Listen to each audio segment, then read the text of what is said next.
વિદ્યાર્થી મિત્રો નમસ્કાર, બધા મજામાં હશો?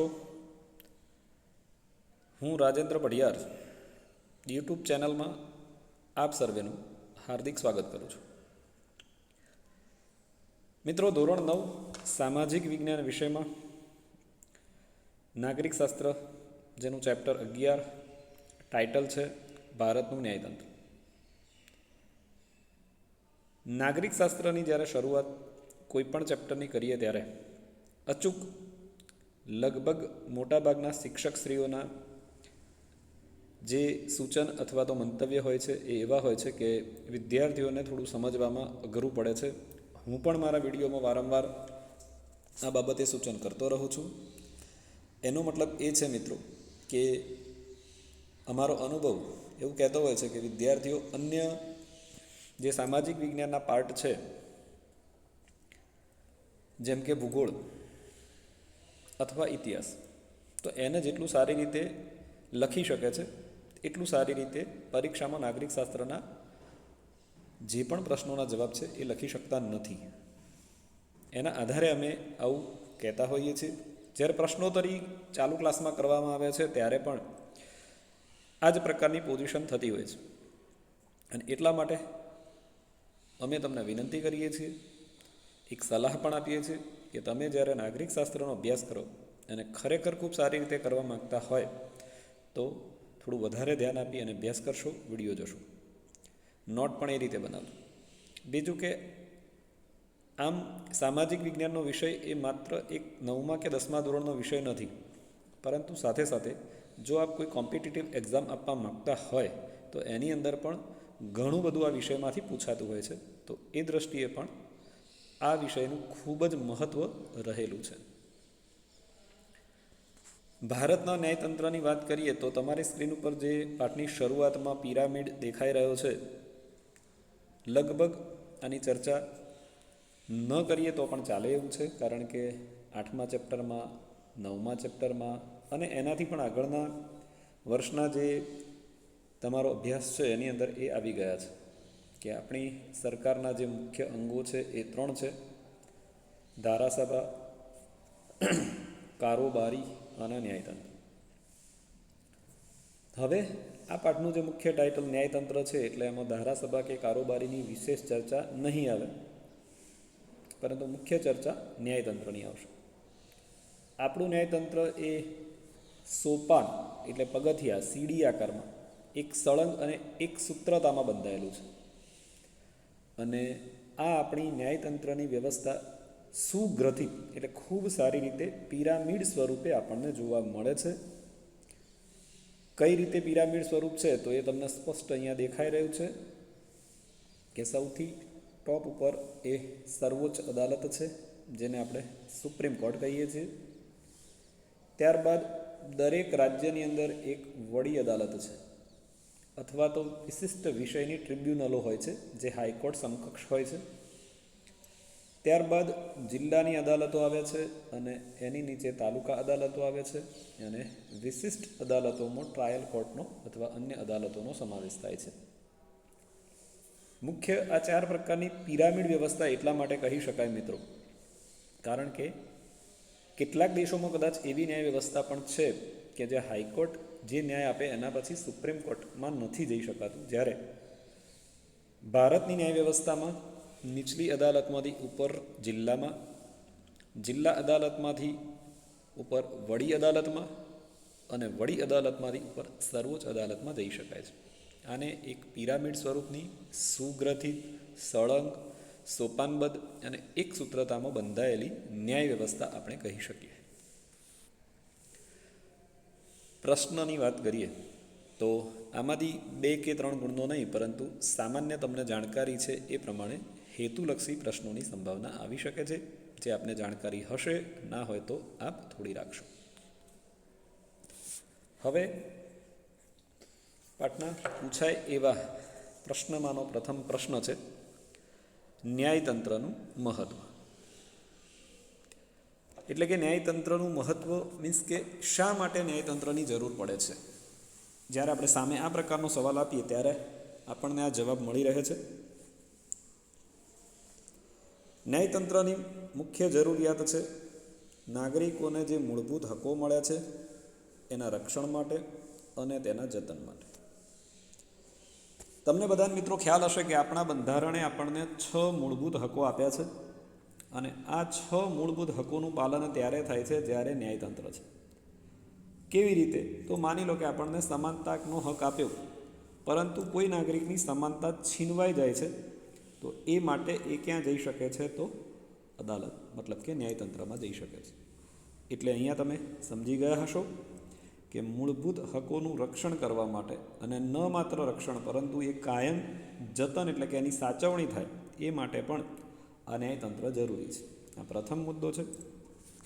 એ સિવાય કેન્દ્ર સરકાર અને રાજ્ય સરકાર, આપ જાણો છો એ પ્રમાણે ભારતની લોકશાહીમાં કેન્દ્ર એટલે કે સંઘ એને 97 જેટલી, રાજ્ય એને 66 જેટલી અને કેન્દ્ર અને રાજ્યને સંયુક્ત એવી 47 વિષયોની સત્તા સોંપેલી છે. આવું આપણે આગળના ચેપ્ટરમાં ભણી ગયા છે. હવે કેન્દ્ર જે વિષયો પર સત્તા ગળે છે, રાજ્ય જે વિષયો પર સત્તા ગળે છે, એમાં મોટે ભાગે વિવાદ થવાનો પ્રશ્ન નથી આવતો, પરંતુ જ્યાં સંયુક્ત રીતે સત્તા ગળી શકાય છે એવા વિષયો પર કેન્દ્ર અથવા રાજ્ય વચ્ચે વિવાદ થઈ શકે છે. ક્યારેક 2 કે તેથી વધુ રાજ્યો વચ્ચે એટલે કે રાજ્ય વચ્ચે પણ કાર્ય વિભાજનને લઈ અને કોઈ વિસંવાદિતા એટલે સમજણનો અભાવ જે કહી શકાય એ સર્જાય, તો એનો ઉકેલ બંધારણીય જોગવાઈ પ્રમાણે લાવવાનો અથવા તો એનું સમાધાન કરવા માટે સમવાય તંત્રમાં એક નિષ્પક્ષ અને તટસ્થ એટલે કે કોઈ પક્ષપાત વગર પોતાનો ન્યાય આપી શકે એવા ન્યાયતંત્રની જરૂરિયાત રહે છે. મિત્રો, આપ સમજવાની કોશિશ કરો કે કેન્દ્ર સરકારે માની લો કે કોઈ નિર્ણય લીધો અને એ નિર્ણય રાજ્યમાં એટલે કે આપણા ભારત દેશના કેટલાક રાજ્યોને માન્ય ન હોય, તો કેન્દ્ર અને રાજ્ય વચ્ચે વિવાદ થયો. હું તમારી સમક્ષ વાત કરી રહ્યો છું તો અત્યારે એક મોટો વિવાદિત પ્રશ્ન ચાલી રહ્યો છે, જેના અનુસંધાનમાં ખાસ કરીને પંજાબ, હરિયાણા કે અન્ય રાજ્યના ખેડૂતો આંદોલન કરી રહ્યા છે. તો એ 3 કૃષિ બિલની વાત આવે છે, એટલે કે કૃષિ આધારિત જે 3 કાયદા ઘડાયા છે એમાં એમને વિરોધ દેખાઈ રહ્યો છે. તો સરકાર વિરોધ નથી કરતી, પરંતુ એ રાજ્યના ખેડૂતો આંદોલન કરી રહ્યા છે. તો એ વિવાદિત પ્રશ્ન છે અને એનો ઉકેલ જો સરકાર નહીં લાવે તો પછી ન્યાયતંત્રમાં જવું પડશે. પણ એમાં પહેલી શરત, બંધારણના જોગવાઈ પ્રમાણે બંધારણની વિરુદ્ધમાં જઈને ક્યારે પણ ઉકેલ લાવવાની કોઈને પણ સત્તા નથી.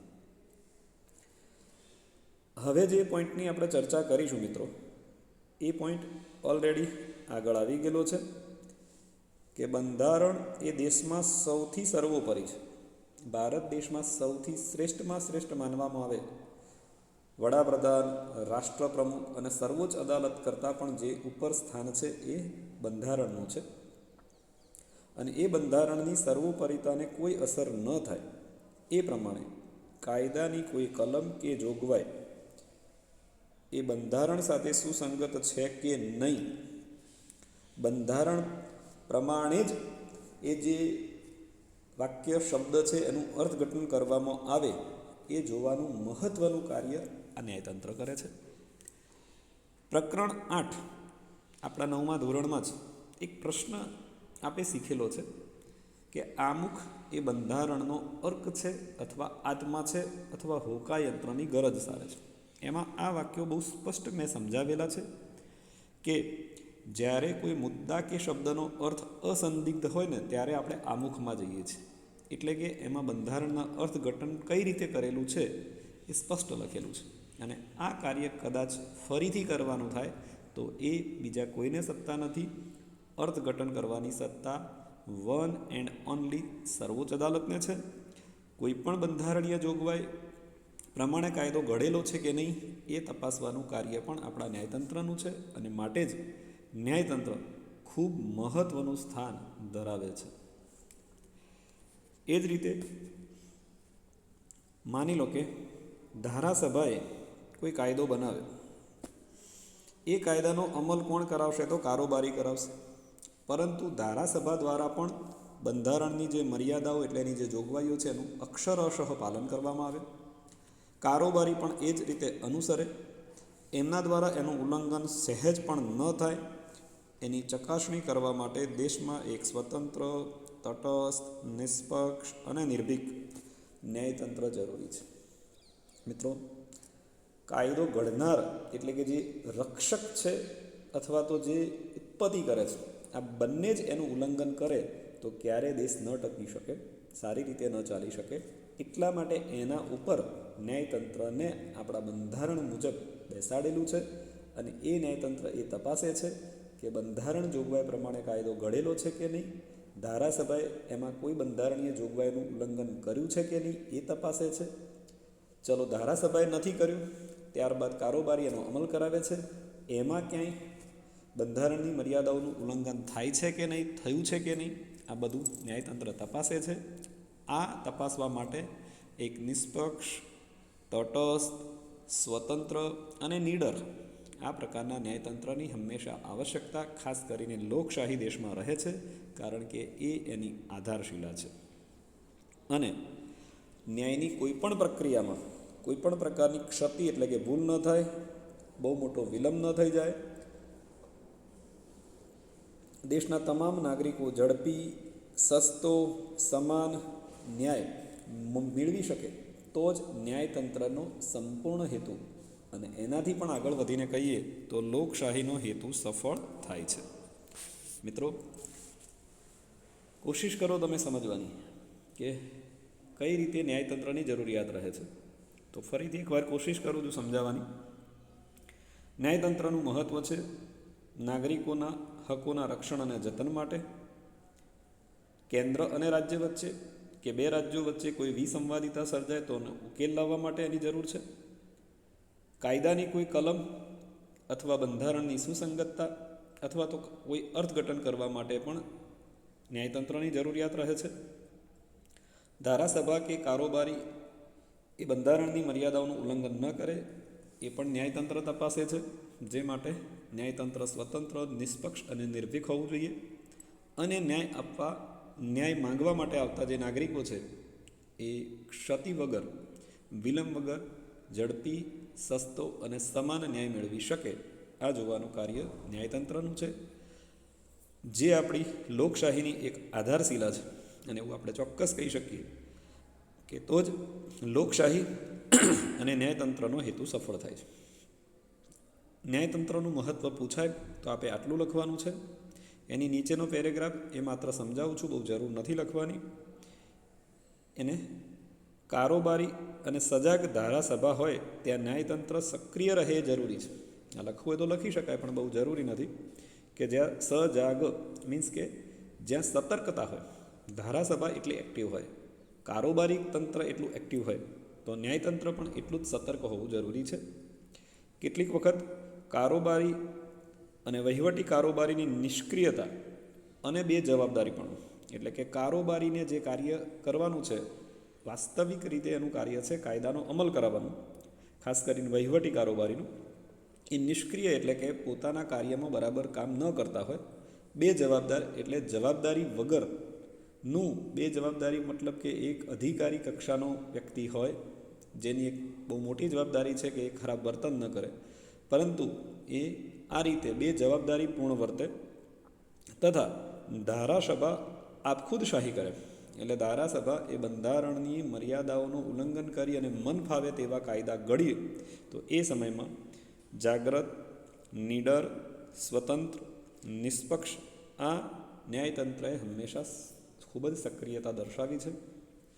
હું અહીંયા બે વાક્યો મારા તરફથી કહીશ કે ભારતમાં આજે વાત કરી રહ્યો છું 2020માં, તો ત્યાં સુધી પણ આઝાદીથી લઈ અને અત્યાર સુધી ભારતના નાગરિકોનો વિશ્વાસ ભારતની લોકશાહી પ્રત્યે જો ટકી રહ્યો હોય ને, તો એ ધારાસભા કે કારોબારીના કારણે નહીં, પરંતુ ભારતની ન્યાય વ્યવસ્થાના કારણે.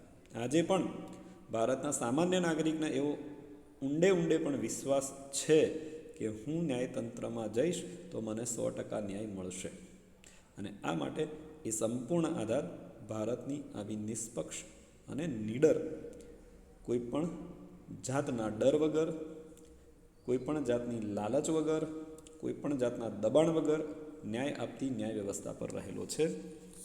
તો મિત્રો અહીંયા આપણે 2 મહત્ત્વપૂર્ણ પોઈન્ટ પૂરા કર્યા છે, જેમાં એક પ્રશ્ન છે અને એક સામાન્ય સમજાવટ હતી. આપ સારી રીતે આ પ્રશ્નને સમજવાની કોશિશ કરી હશે.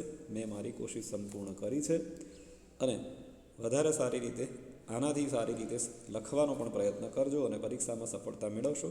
જય હિન્દ, જય ભારત.